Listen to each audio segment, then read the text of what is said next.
Hello, hello, and welcome. You're listening to Light Sprinkles, and I'm Spring Ulrich, your host.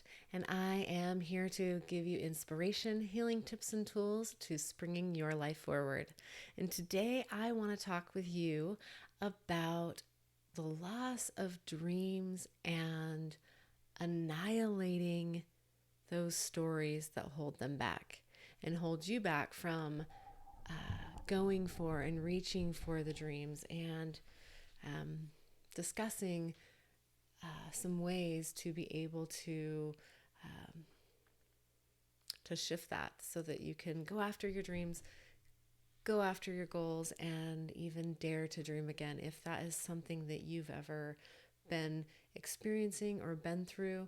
Have you ever felt that you have had a dream that for whatever reason there's a story about why you're not good enough to do that or to have that or to experience that thing that you really truly desire, and that calling on your heart, that dream that you once had? Is there some dream that you've tucked away, put it onto a shelf, or given up altogether because some story has told you, or some belief that you have, some story that you continue to replay in your head, or that someone else has told you and that you believed, that you can't have what you really want, or that you can't do what you really want to do, or that that's just not possible? So I want to share with you today in this the loss of a dream, because I definitely felt that I lost my ability to dream. I was afraid to dream because here's the deal. I had a story, and I'll share it with you. I had a story of me being going for my dreams. In fact, I have this beautiful journal that I began in 2009, and I only had 3 entries in them. And I just picked it up the other day, and I remembered and recalled how I was really going for my dreams. And I got myself this beautiful journal that has just incredible leather work, and it's got a beautiful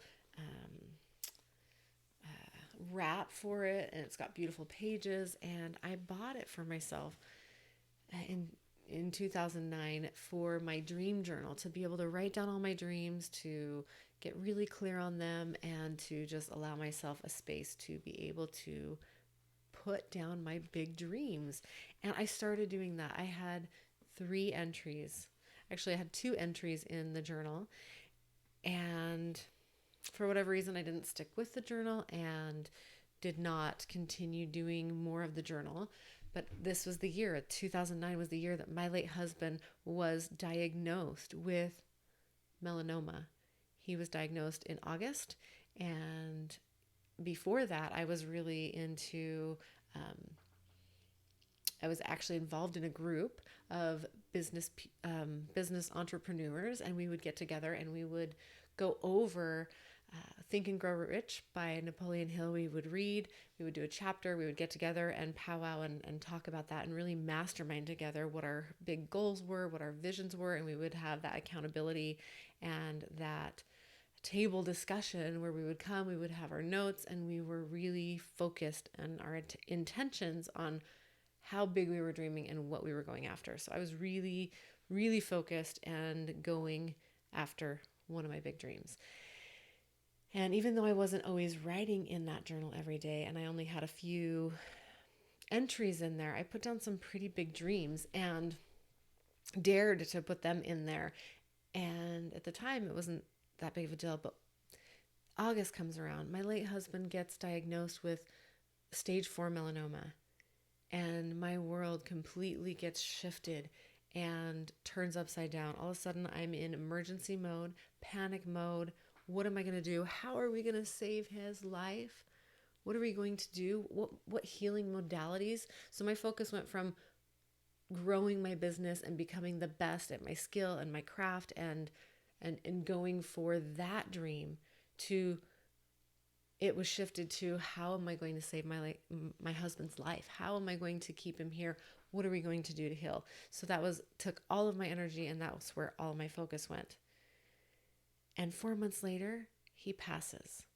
And when I didn't get that healing that I was then pouring everything, every ounce of anything I had to dream for, when I didn't get that, I lost so much. Not only did I lose him in my life, my partner, and so much of my identity of who I was within a relationship and coupled, and so much devastation, so much loss. But I also really lost that brave piece in myself that was brave enough to dream. Because my story was that I was writing down my dreams, I was writing down my visions, and that somehow me dreaming this big, it was almost like a trade. Somehow I had figured out some story that I had somehow brought this on, being a powerful creator, that because I was dreaming so big, that somehow it was almost like a trade. Like I could have this, but I'd have to trade him. Or that if I was going to dream big and I was going to have something, that I might have to give something else up, or someone that I really, really love, and lose something as in an exchange.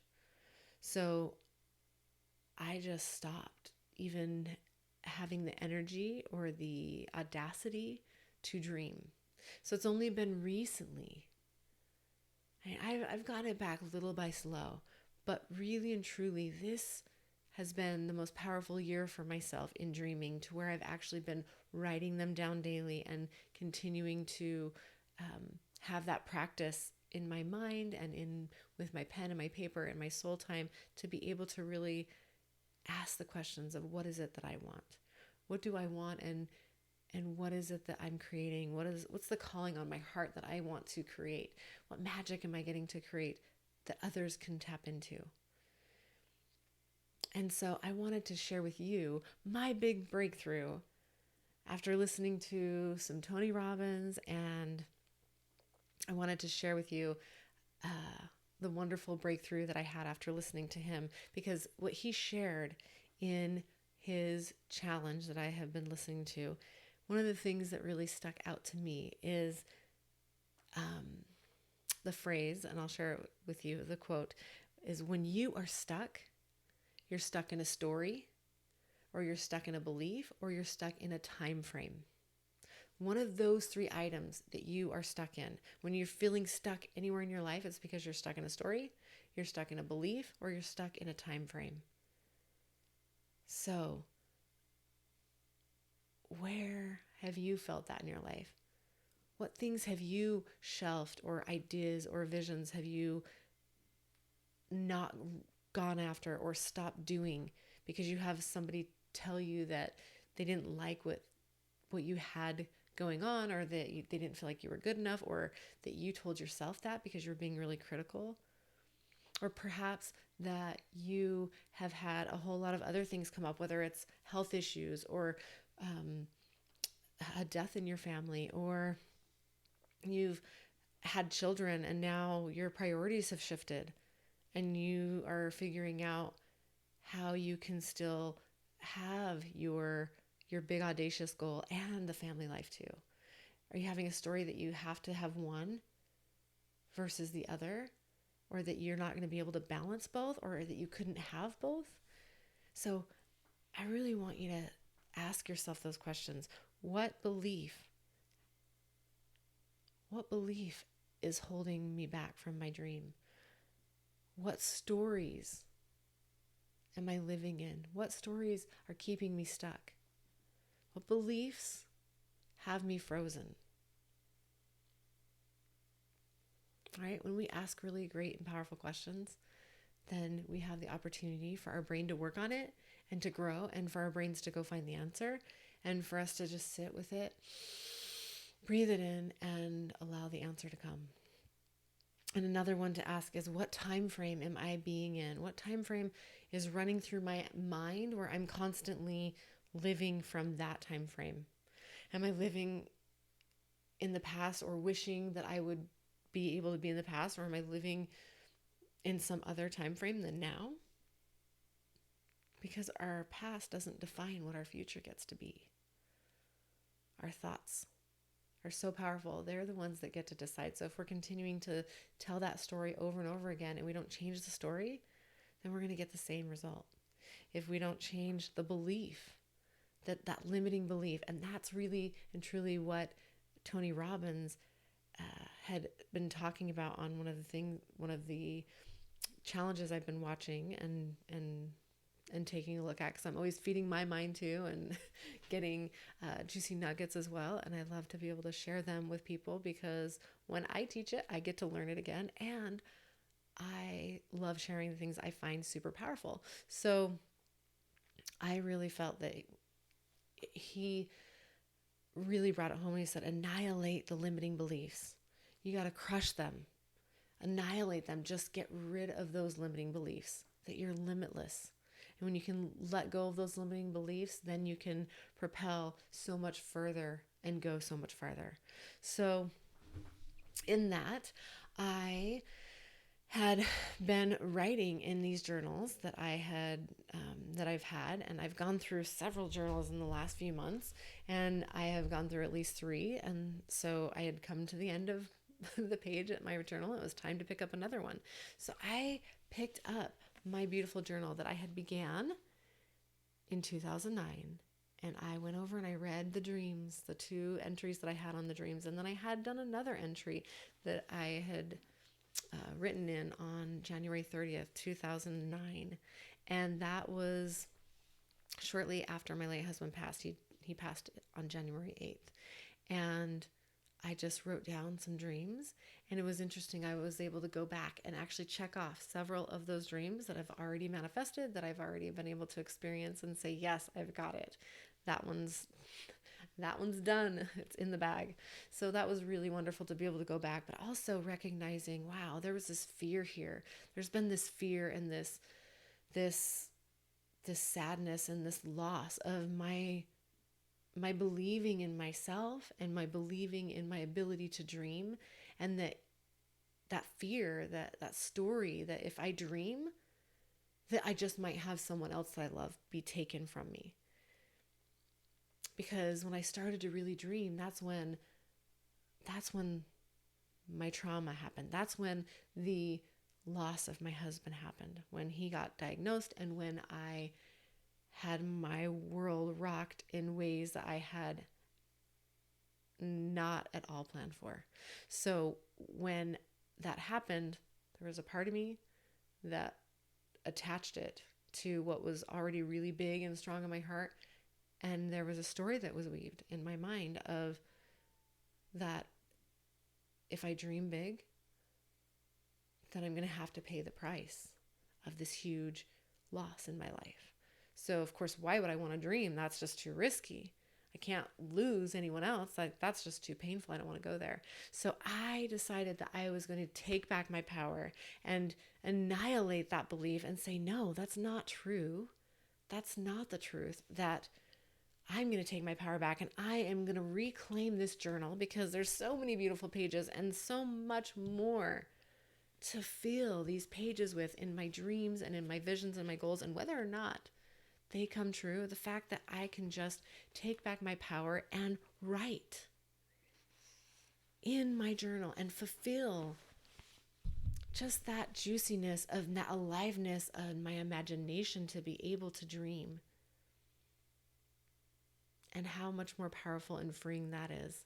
So I decided the other day that I was going to just crush it and take it back. And I even, when I did my journaling in this book, it was really powerful, because I just wrote about everything, how I wanted to, that I was reclaiming the book, and that I wasn't picking up where I left off, because I'm no longer the same person, that I was choosing to step forward into this, because I'm different. I've grown, I've changed, and that this is me claiming the space and my time and allowing myself the ability to write on these beautiful pages.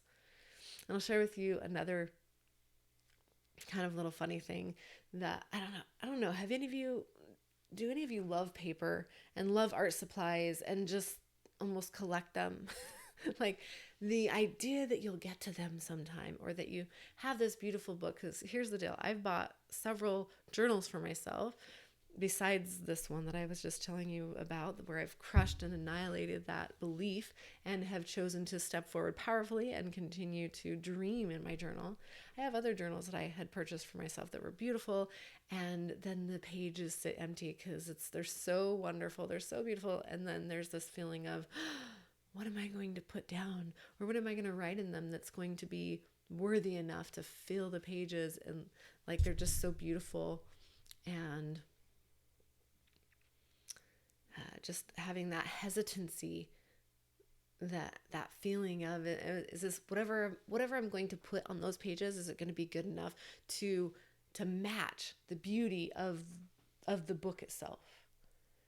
So have any of you collected a journal that you're not writing in, or something that maybe it's even clothes, maybe it's something that you've purchased that's really beautiful, say it's jewelry or a hat or some kind of a really fabulous coat, maybe a wonderful bag that you own, that you have sitting in your closet that you're not even using because it's not that special occasion, or that you don't want to damage it, you don't want to ruin it, and you just want to kind of keep it pristine.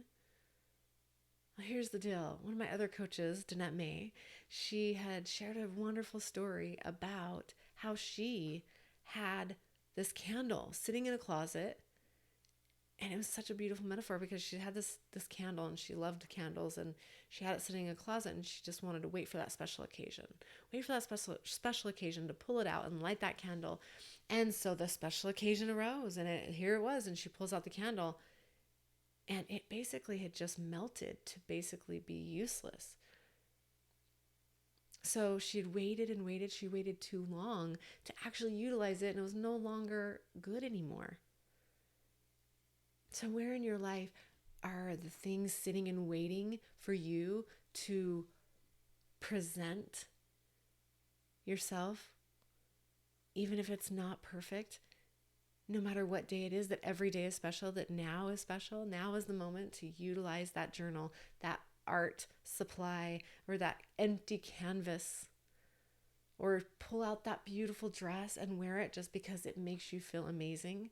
And you don't have to wait for a special occasion or some invitation to a party to pull it out and just feel amazing in it.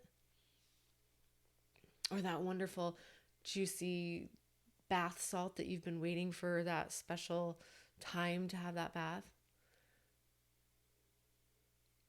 You get to decide when that special time is. And if you wait too long, there can be an expiration on that bath salt, or the paints might dry up, or you may lose the opportunity. And if you don't, it's still sitting there waiting. And can you just take that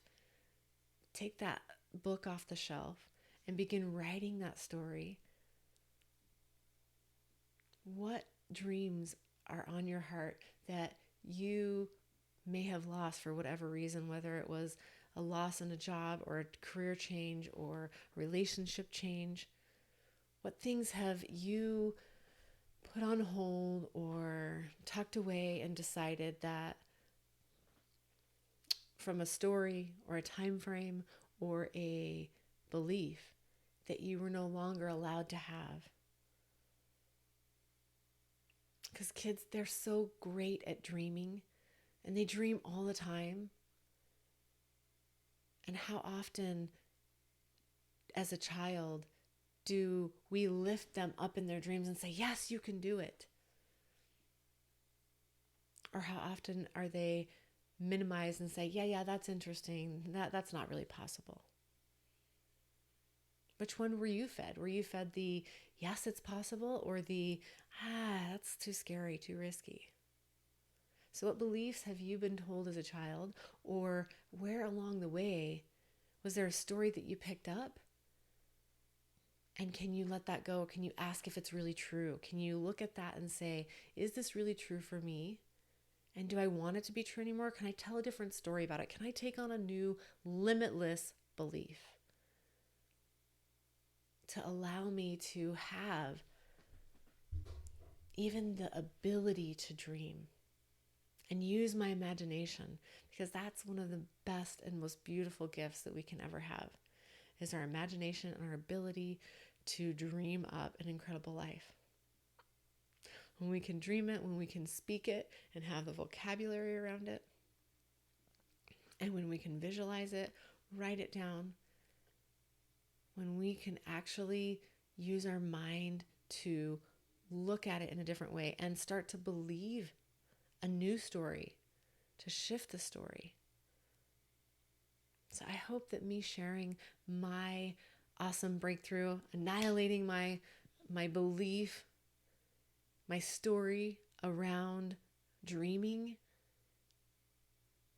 has touched you, has given you some inspiration, or maybe you recognize in yourself some of what I've experienced, and that you can take some of these tools with you to be able to really get conscious and look at, where are you feeling stuck?